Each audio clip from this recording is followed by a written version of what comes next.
give me your hand so I can give you the bay'ah. Can shake your hands and testify that Allah is the one and only God and you are the messenger of Allah. فقبله رسول الله صلى الله عليه وسلم وأوصى به أصحابه. Rasulullah accepted him and ordered the Sahaba to take a good care of him. A while after that, Rasulullah صلى الله عليه وسلم goes out for a battle and that Bedouin comes out with him. The first round of the battle is over and Muslims are taking a break with the spoils that they gain of this battle. Rasulullah starts dividing the spoils. يقول شداد فرأى رسول الله صلى الله عليه وسلم الأعرابي يرعى ظهورهم. Rasulullah saw from a distance that shepherd Bedouin is taking care of the camels and the horses and the sheep from a distance. So he thought he would save a portion of the spoils to this man in order to get him closer to Islam, to soften his heart more. فأمر رسول الله صلى الله عليه وسلم له بقسم. Sahaba took that portion of the spoil that probably has some shields, some swords, some ghanaim, some good stuff, and they brought it to that Bedouin and they told him, Hak. He said, what is that? ما هذا؟ قالوا هذا قسم رسول الله صلى الله عليه وسلم لك. This is what Rasulullah divided for you. This is yours. The man took the spoils and he went to Rasulullah صلى الله عليه وسلم and he put that portion, whatever Rasulullah divided for him, in front of him. And he said, Ya Muhammad, ma hada. He doesn't say yet Rasulullah. He didn't learn the adab yet. He's a new revert. You Muslim, please don't pick up on him. He said, Ya Muhammad, what is that? فقال رسول الله هذا قسم قسمته لك.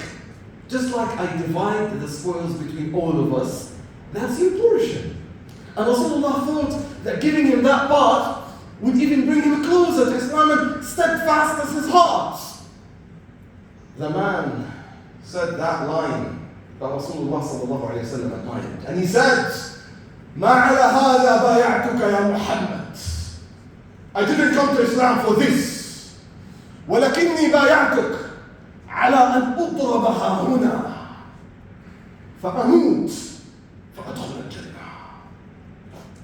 My bay'ah to you was not for a piece of dunya, was not for that whatever given to me.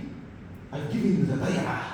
I've come to Islam so that I would fight for the sake of Allah and I would get killed from right here. And he pointed to his throat.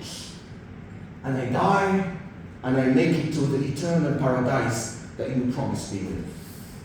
Rasulullah sallallahu alayhi wa sallam told him, in sadaqta Allah, sadaqaka Allah. If you are truthful with Allah, Allah will certainly be truthful with you. The second round of the battle begins. And the man comes again and he takes care of the shepherds. And Rasulullah sallallahu alayhi wa sallam is keeping an eye on him. The third round of the battle begins and it comes to an end. And the Sahaba come to Rasulullah sallallahu alayhi wa sallam with a body. And they told him, Ya Rasulullah, هذا هو الأعرابي. This is the Bedouin that gave you the bay'ah this morning. Rasulullah couldn't believe it. And he said, Ahuhu, is he the one? قال نعم يا رسول الله. Rasulullah moved his chin a bit. He lifted it and he found an arrow that was thrown from the army of disbelievers and landed right on his throat. Rasulullah sallallahu alayhi wa sallam said, Sadaqa Allah wa sadaqahu Allah. He was truthful with Allah, and Allah was truthful with him. Brothers and sisters, how truthful are you? As you come in now and you passing by a milestone in Ramadan, you should pause for a second because all of us now are praying and fasting and doing lots of adhkar. But it's not about that. It's about the truthfulness of the heart. How truthfulness are you coming back to Allah subhanahu wa ta'ala? We mentioned yesterday and just yesterday the story of a black shepherd who didn't make a single sajdah. And Rasulullah saw him enjoying his life in paradise. Brothers, Abu Hurairah radiallahu anhu came to Islam on the month of Khaybar. Aslam Am Khaybar. That's the 7th year after migration. And Rasulullah ﷺ passed in the 10th year after migration. That's only 3 years that he spent with Rasulullah. And what is Abu Hurairah famous with? A hadith, narrating the hadith of Rasulullah sallallahu alayhi wa sallam. Abu Hurairah narrated 5,400 authentic hadith of what we know of. That's needless to mention the ones that didn't come to us. 5,000 of the authentic hadith only in 3 years. Defeating and preceding all those who came to Islam 23 years ago. Abu Bakr and Umar and Zayd and Sa'd, he put them in his back. And he was in number 1 in narrating the hadith. Sa'd ibn Mu'adh radiallahu anhu came to Islam at the age of 30 and died at the age of 36. Only 6 years in Islam, and the throne of Allah was shaking when he died. Why? What did he do in those 6 years? By those examples, you get to know that it's not how much time you spent in the life as a Muslim, but it's how truthful that life was. Brothers and sisters, the question that we have to ask ourselves and pause right now, because Allah mentioned that in Surah At-Tawbah. Allah told Muhammad Rasulullah sallallahu alayhi wa sallam, عَفَى اللَّهُ عَنْكَ لِمَا أَذِنْتَ لَهُمْ حَتَّى يَتَبَيَّنَ لَكَ الَّذِينَ صَدَقُوا وَتَعْلَمَ الْكَاذِبِينَ. The hypocrites are full of excuses. Wallahi, I have my family, I have my business, I have my work, I have my school, I have my assignment, I have my exams. They always can come up with an excuse. And Allah brought in Surah At-Tawbah that it will be recited tonight, every excuse that they brought, and He said, they are liars. And by the end of the surah, He brought an example of 3 Sahabis who had no excuse, but they were truthful. And Allah gave them the tawbah. Allah repented in them because they were truthful. They came to Rasulullah and they said, Ya Rasulullah, we were hesitant. We got no excuse and we asked for forgiveness.